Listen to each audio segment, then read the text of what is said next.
A black star rends the sky above Middle-earth, and a shadow walks forth upon the wind, armored, breathing like thunder, bearing a ring of old that sings in tongues no mortal mind may bear. The One Ring has crossed a gulf of worlds, and with it comes a power that is not of elven lore nor of mortal sword. Wherefore the sky is torn, many ask, and from what far-flung sea of stars does this Iron Lord arrive?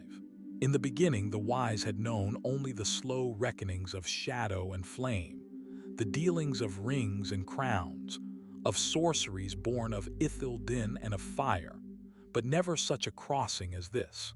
It rends the pattern of the world like a blade across a woven cloak. A rift appears above the western seas, and the night is thinned as if by some surgeon of the sky. From that yawning wound a black star falls, and with it a web of cold light that carries a shape not of this tale. Tall, helmeted, clad in darkness that drinks the air, and in its gauntleted grasp a circle of gold that murmurs like men under a spell. They name him hastily in whispered halls, none birthed by this land, none sung in the lays of the Eldar. And already the songs of the ring change their tone when he draws near. They are not hunger now but counsel, not merely will to rule but instruments that answer a will of cold iron. In Rivendell, the leaves lean inward, and Elrond hears the murmur like a sickness upon the wind. He sits longer by his books, and the ancient maps stir with worry.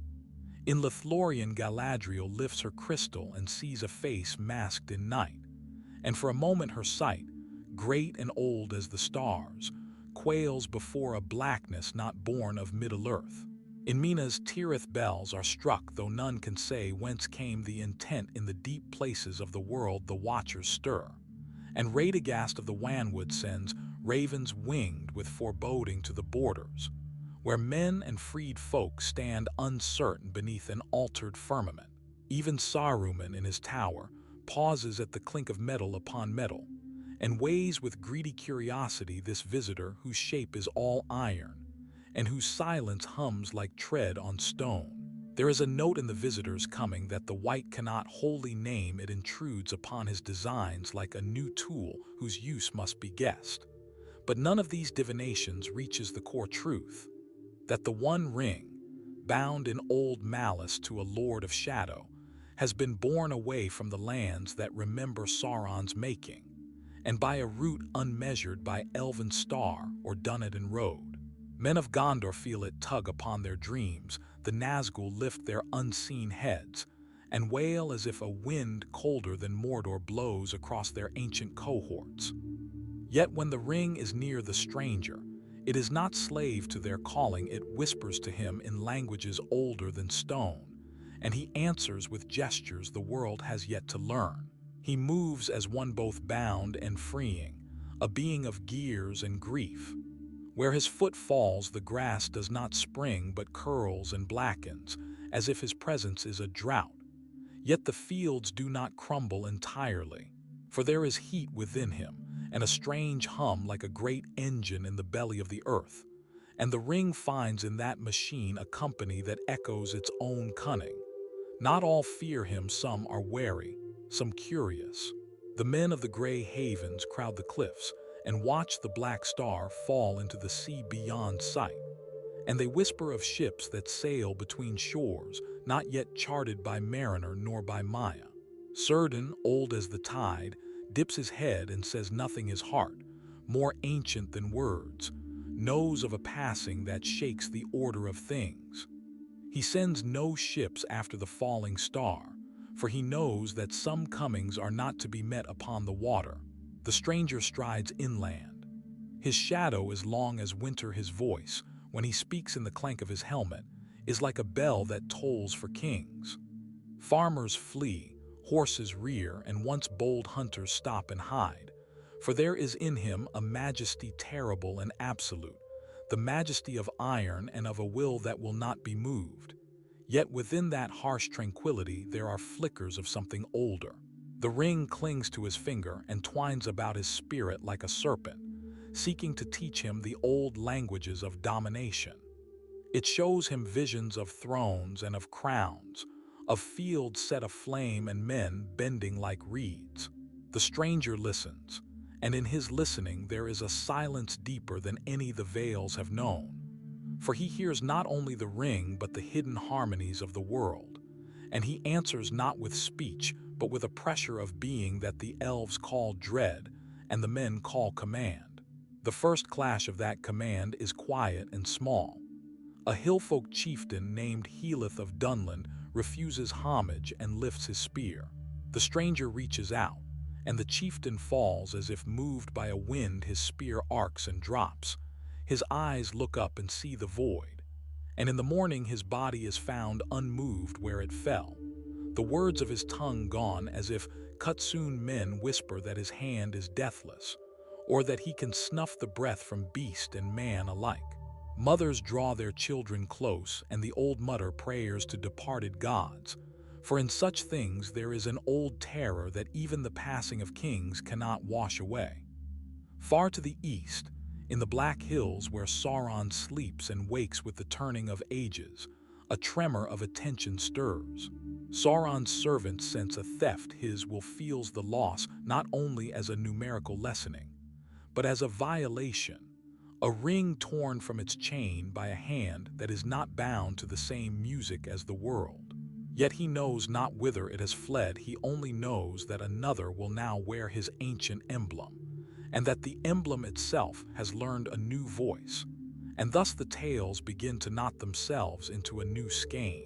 Councils are called in secret places, trumpets sound in the east and west, and messengers go like shadows bearing tidings to those who might stand against or be bent by this newcomer. Elven smiths unlace small silver devices and study the ring's light through lenses wizards pace, until their staffs bite the floor. Kings strap swords they have not used for years and check their armor by torchlight. Yet for all this the stranger crosses as if the world were a mere map, and he the hand that redraws it. Villages fall silent at his approach. Without a pitched battle, workers lay down their tools and flee with no order. Given entire companies of mercenaries, find their leaders turn to stone-faced obedience and follow without question. Strange weapons accompany his march. Shining rods that burn like the sun's heart and coils that leap like vipers, and these are worked by a sorcery that is not woven of elves' craft nor wrought by Menan. So we come to the first hour in which the world marks the stranger not merely as a portent, but as a force. In that hour the stranger halts upon a knoll that looks eastward toward the shadowed ranges, and raises his head, as if listening to a command not given by wind or word. Around him the trees lean and do not fall. The sky above bends its ink to frame him as if a star had been set upon a spear. From his breast a light pulses, not the bright gold of day, nor the cold white of moon, but a hue between things, like iron warmed in a dying forge. The ring glows upon his hand and throws shadows like hands upon the hills. The stranger turns slowly, and in that turning the birds fall silent, and the very stones seem to shiver with a foreordained fear. There is a voice in that moment, but it is not spoken aloud. It is the sound of metal remembering its maker. It is the hum of engines unseen. It is the whisper of the ring threading itself into a stranger mind. Those who hear it, when later they try to say what changed them, call it an aching, a calling as of sea-deep currents. They know then that history has bent, that a new chapter begins where old borders end. Begins. A great tearing had opened in the vault of the air, a rag in the woven canopy of the world, and from that wound came a cold as old as void. It did not fall like winter, it moved like a thought. The stars, which had been steady and mild, blinked as if awoken, and a thin, alien light bled down in a column that struck the earth and made the grasses shudder. Birds fell silent, even the night butterflies of the wood drew back their wings. The hills near that place, which had known fire long ago and yet kept green, drew their breaths as if in dread, and in the hush, new heart of shadow began to beat.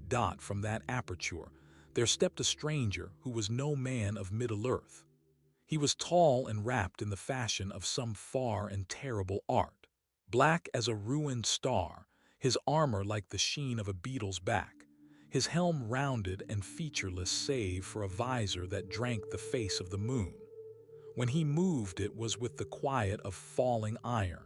From within the mask came a measured wheeze, regular and inexorable, like a bell that had been wound by engines not of this land. Around his shoulders flowed a cloak that ate the light beneath his feet. The grasses browned and sighed. As if life itself remembered flame and bent upon his hand, there glimmered a thing both small and vast, a band of plain gold that yet was not plain, for it was a voice and a hunger. It clung to his finger as if it had always been waiting for that warmth. Its metal drank the chill, as if relishing the newcomer's heat. The one ring, whose name had been spoken in fear and in secrets across the years, laid upon that stranger's hand like a crowned thing upon an unfamiliar brow. It made him taller than he was, made him more dreadful, as a shadow behind a spear makes the spear longer. The breath within his helmet was heard by those whose minds had learned the listening arts, by the old and gray who had lodged in the deep places, by the watchers on high, and by the elves whose sight went farther than the eyes. Gandalf the Grey felt it as a chill in his marrow that was not of whether he had seen many strange things, dead fires that walked, men made of stone, and voices of mountains. But here was a cold that answered to no legend. In Rivendell, Elrond's halls dimmed as if a cloud had passed before their lamps. In Lothlorien, Galadriel stood by her mirror and felt the water tremble like a heart at which someone knocked. Even in the dimmest glens where hobbits slept, the dogs raised their heads and whimpered, and small folk put their warm hands to their chests and felt a quickness there that was not fear alone, but the beginning of the telling of Doom. The stranger did not walk as a conqueror walks, who knows the sway of land. He walked as one who came seeking a thing that would make all other seeking needless.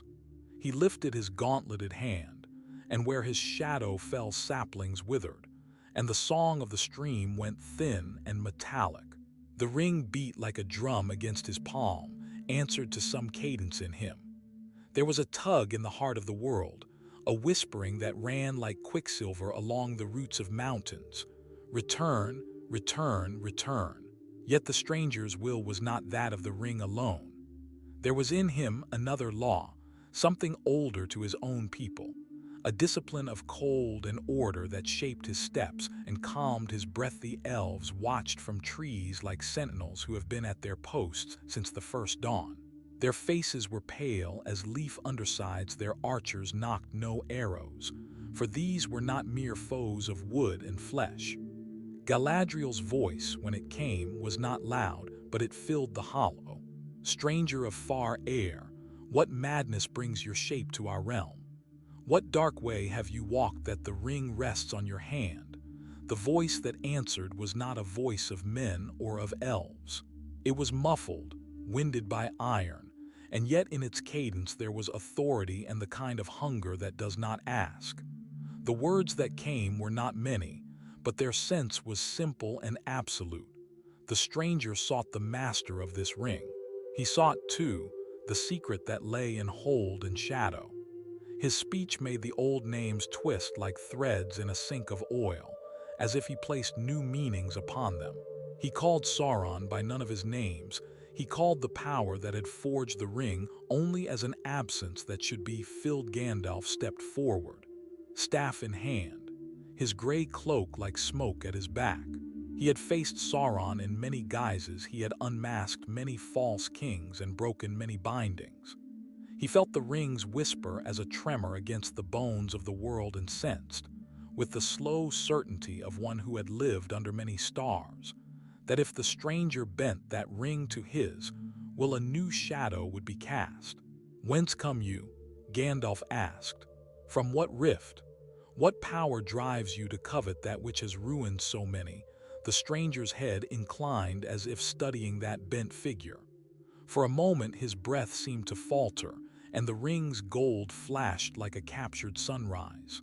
Then he moved his hand, not to show malice but to display ownership, and a light like the heart of a dying sun coalesced at his side. Not flame in the fashion of Middle-earth, but a blade of crimson that hissed the air and burned the night. It sang as it came free, a clear and terrible sound like a sword forged in stars. The elves drew back as though looking upon a thing both unholy and unbearably beautiful around them. Under the roots of hills and in dank hollow places, creatures stirred. Orcs in their lairs sensed the new scent, and raised their stided heads. Wolves in the deep forest slithered nearer, ears pricked. Men who were on the ways and watched the skies felt a tightening in their chests. In Minas Tirith, a watchman might have looked up and seen the tremor in the north sky. And in the urns of Ithilien, the watchers would smell the metallic tang of a night that is not a night of Middle-earth alone. The world felt like an old thing roused in the night, the presence of a foreign terror that promised dominion not by old sorcery alone, but by a terrible blend of machine and will. Gandalf raised his staff. His voice was low and deep, not so much a question as a laying of law. You walk upon lands bound by vows older than your metal. The ring is not yours to master. It answers to a darkness here that you cannot know. Stand, or by my name be cast into the pains you bring. The stranger's answer was a movement rather than a speech. He planted his boot upon the ground, and the plain itself seemed to bow as if in salute. The air grew rigid, as if proffered to be carved. Then, with a force that had no speaking of its own, he stretched forth his hand.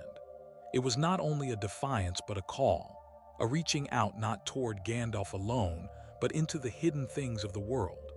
There was in that gesture a mastery of some invisible skein. Elven sentinels felt their minds pinch. Old oaths thrummed like strings plucked in a distant hall. Gandalf felt the force. So it must be named, though his mind had no word for it, as a pressure upon his thoughts, a weight that sought to compress memory into images it could use. He felt his name and his deeds tested like keys in an alien lock. He struck back with the only weapon he had that might answer such an assault, a will of his own, ancient and oak-deep. He cast images of white fire, of rings of light, of the secret names of things that had not been spoken since the shaping of the world. He called for aid not only in sound, but in the kind of thought that ties mountains to their places. Yet it was as if his call were made in a language foreign to the stranger's ear. The black-clad figure moved like a shadow displacing other shadows, and the ring warmed like bread upon a hearth. There, in that meeting of wills, a voice leapt up that was neither Gandalf's nor the stranger's. It rose from the gold itself, a whisper threaded with malice and memory. It tasted of dark fires and old domes. It sang with the timbre of Sauron's long-lost will, and it cried in the night, "Come home." The word fell like a drop of poison into the mind of the stranger, and made his breath quicken behind the iron. His fingers tightened. In the minds of those who heard it, the name of Mordor scented the air and made their teeth ache. The old dread that had been smoldering in the bones of the world since the ring was wrought flared up as if a match had been thrown. Gandalf felt then a terror not of forms but of consequence. If the ring could call to Sauron and the stranger could answer, then two dark powers might clasp hands across the void. A new tyranny could be forged, one that knew both the cunning of rings and the merciless discipline of star-forged swords.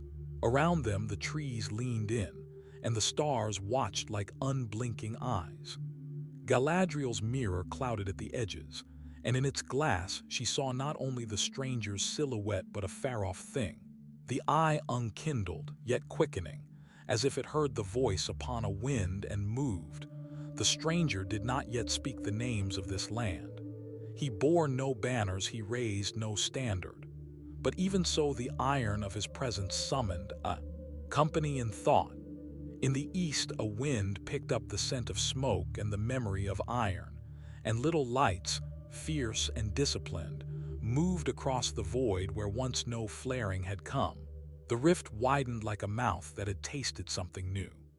In the dim between breaths, in the time when the world held itself poised between reaction and reply, men and elves and the gray wizard counted blades and wills, and judged the measure of the coming ruin. Gandalf's heart was old, and in it was the knowledge that counsel must be swift, and that slow mercy had no place when the ring called. He stepped forward, his staff raised like the finger of an elder pointing to the law. Behind him the elves drew near, and from the east the shadow of a great bird winged in the sky, answering the summons of men of feather and of rock. The stranger stood like a mountain shorn of topsoil, and the ring on his hand gleamed like a sun in eclipse. Between them, the world hung in that long breath that comes before a storm strikes. No blade yet gleamed, no shout broke the air.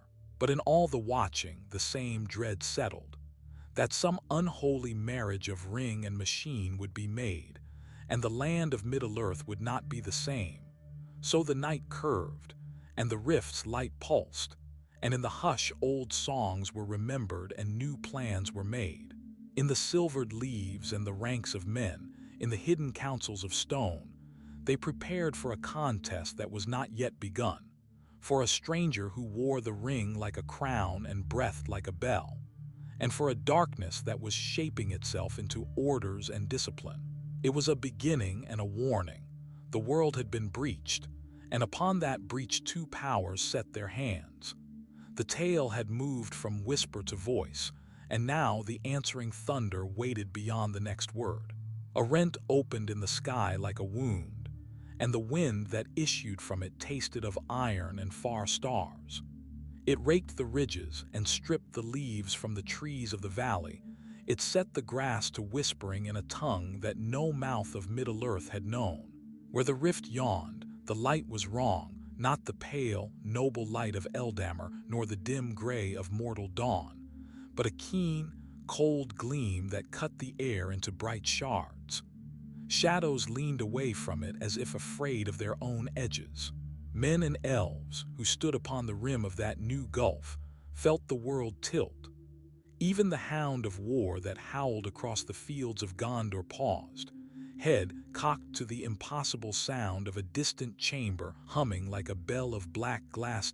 From that blurring seam there came a figure. He did not stride like a man of the west, nor move as the elven lords glided. He came with the stillness of a star, and the menace of a storm front condensed to a single, terrible will. His helm breathed through a neck like the night his cloak billowed, though there was no wind that could lift it. His presence made the very air press inward, as if the world were leaning away from him. He held in his hand a ring that shone not with the soft gold of the sun, but with the concentrated intent of engines and dominions beyond measure. Where his shadow fell, grasses collapsed as though sapped of joy. Where he looked, men felt the old, remembered sting of servitude. Yet he did not look upon them alone.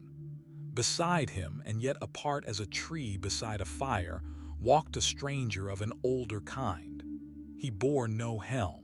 His hair was like the silver foam of a river that runs to the sea, and his staff was weathered wood, not wrought iron and polished black.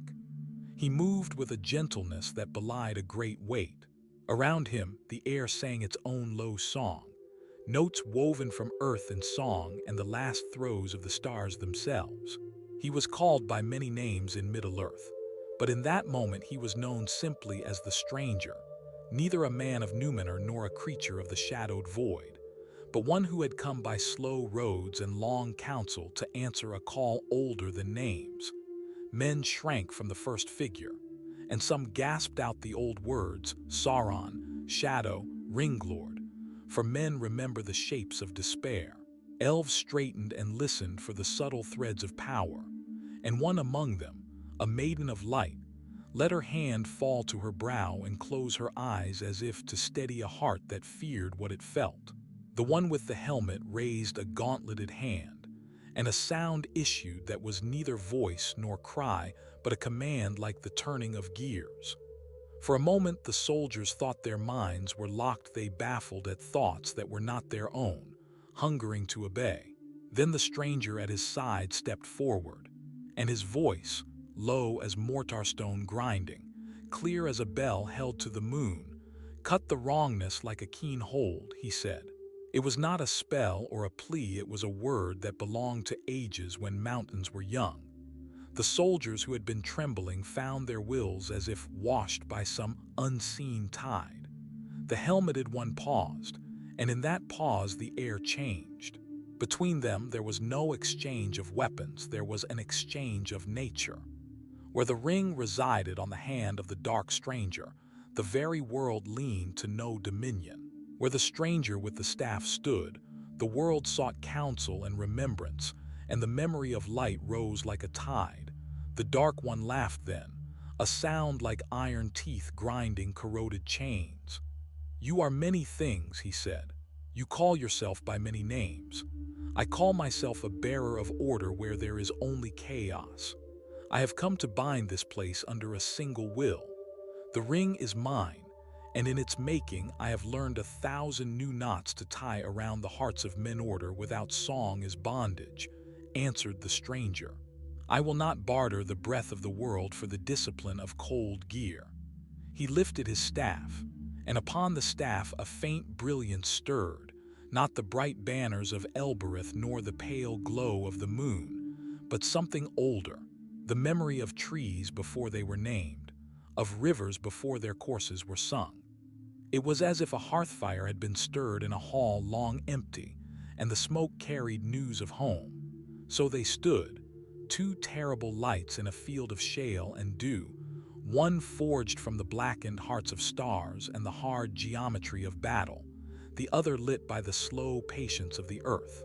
Around them the host gathered like a tide, men in mail, elves with keen bows, a few hardy dwarves drawn by a curiosity that was also a pride.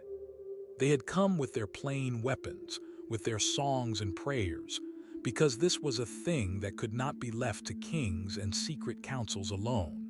There was fear in their hearts, yes, for who would not be afraid when the air itself carried commands? But there was also something brighter, the stubborn ember that dies not of cold nor of cunning, the ember burned for hearth and name. They had not yet learned the meaning of this enemy, but they had learned the value of resisting. The stranger who held the staff looked upon the ring once more, and through him ran a different sorrow. "The rings and their making are old lore," he murmured, as if speaking to one who had ears for some things only. "You have touched this world's cunning with a hand from beyond the sea. Know you not that the ring bends? It answers the longing of the heart, and when given free, it will gnaw like a worm through the world." He turned his face, and in his eyes was the long sorrow of watchers who must choose which pain to endure. If you seek to master it by force, this land will be sundered. If you yield, you will be undone. There were those among the gathered who named him in their hearts as a wizard, though the word was thin for a being who moved thus between law and love. To many, he was a Mayakin, an agent of the incorporeal host that had walked the world since the first songs. He was known, perhaps, to the Elves as one who had counseled long ago, who had walked beneath the trees and whose laughter had once been heard in green halls. If that be so, then this stranger might be one of those whose patience is immeasurable, and whose hand, when it falls, fell with the weight of the tides. The dark bearer shifted then, and the metal of his suit sighed like a closed vault. From his breast a light leapt red and harsh as an ember dropped into snow. It probed like a spear. The rift behind him thrummed. "You speak of sorrow," he answered. "I have made a sorrow that does not break the world but remakes it. The ring is a tool, and I a craftsman. What quarrel have you with crafts that shape the cosmos? I will teach these minds to be disciplined, I will root out chaos, and the weak will learn their place." A murmur rose and fell among the hosts. "Discipline," said a captain from the south, whose hair had been silvered by a dozen winters. "Is discipline the name for fear that kills the heart's freedom? Is it a law that binds the song? He gripped his spear as if to force his own courage awake. The stranger with the staff regarded him and bowed his head briefly in recognition of that defiance. "The world will never be orderly until it is dead," he said. "The hammer of order beats at living things and does not shape them into something worth saving." The Dark One stepped forward then, closer than any should be to those that breathe the free air. He lifted the ring in hand and spoke words like calculus of despair, syllables born not of any tongue of Eldar or Adunaic, but of machines that count and refuse. A haze of obedience smeared toward the battlements. Men who had been steadfast began to feel the tug of chains. A captain's jaw clenched, an archer wept silently. The ring's whisper is a patient hunger, and from ages it had learned to find the cracks in trust. It sought names stored like passwords. It gathered memories like fuel. But the stranger did not halt. He stepped into the ripple as if into a river. Where he went, the ripple stilled like a pond smoothed by a stone. He set his staff upon the ground, and from it spread not a shock but a countersway, a music that was at once a countercommand, a lullaby that restored the right motion of things. Those who had been unstrung felt strength return as a smith's hammer, striking a cooled blade into its true curve. Men looked at one another anew. They grasped their banners not as burdens but as promises. Even the elves, who had felt ancient threads plucked taut by the ring's new master, relaxed like bows unwinding from sudden string. For a breath the field was silent, and in that silence the two strangers measured one another. Each had no trust for the other, for their logics were alien. Each had reason to think himself the last necessary force in a world bending to ruin. The Dark One touched metal where his chest lay. A small pane slid open, and in it he looked as if into himself and saw empires reflected, and the faces of those he had bent to his will. There was no pity in that reflection, nor was there joy, only calculation. "I have crossed the gulf to wrestle cunning from chance," he said. "I would place an edict upon the dancing of stars. You would make the dance a march," replied the stranger, "and then you wonder when the music dies." He stepped forward, and the soles of his feet did not mar the earth. He spoke in a voice older than the ring's whispering, and in it there were names lost to men and songs remembered by the stones. The very grass seemed to listen, and even the craven wind abode. The Dark One brought forth a thing then, not merely force, but a device of light and shadow, a mesh of control that coiled like a living net. It washed outward with the precision of machinery and the malice of a caged thing seeking to expand. It was answered not by a weapon, but by a memory. The stranger's staff pulsed. Threads of old song braided themselves through the air, joining with the hands of those who bore bows and swords, with the voices of those who whispered prayers to names the stars had taught. The land answered. River sounds swelled, roots under the feet took hold, and the mountains gave back an echo like a promise. In that coming together lay the seed of resistance, not merely the puppet string of upright steel, but the living, messy courage of folk who had gardens and small doors and songs for children. The clash that followed was not of blades but of wills. Sparks flew where iron intent met the slow burn of living will. The Dark One's devices mapped the hosts, found their algorithms, and suggested avenues to conquest. The stranger's music undid the mapping. It filled loopholes with stubborn love, with memory for the names of mothers, and for the taste of bread warmed at night. Every time the ring sought to uncover a weakness, a voice rose to remind a man of his vow, an elf of his song, a dwarf of his craft. The field rang with the humble deeds of those who stood and would not cower. A baker who lifted a sword, a maid who cradled a bow like a thing that must be given honor, an old shepherd who stepped before the young because old hearts remember the cost of cheap safety. Anger grew upon both strangers then, and it was not simple rage, but the wrath of cosmic wills that do not find their ends in the petty. The The Dark One, perceiving the failure of pure mastery in the face of stubborn, living love, tightened his grasp upon the ring. The ring hummed with new cunning. It began to sing in a voice familiar to those who had bound it long ago, and a new undertone, the steel-toned hum of engines and the precise chords of discipline.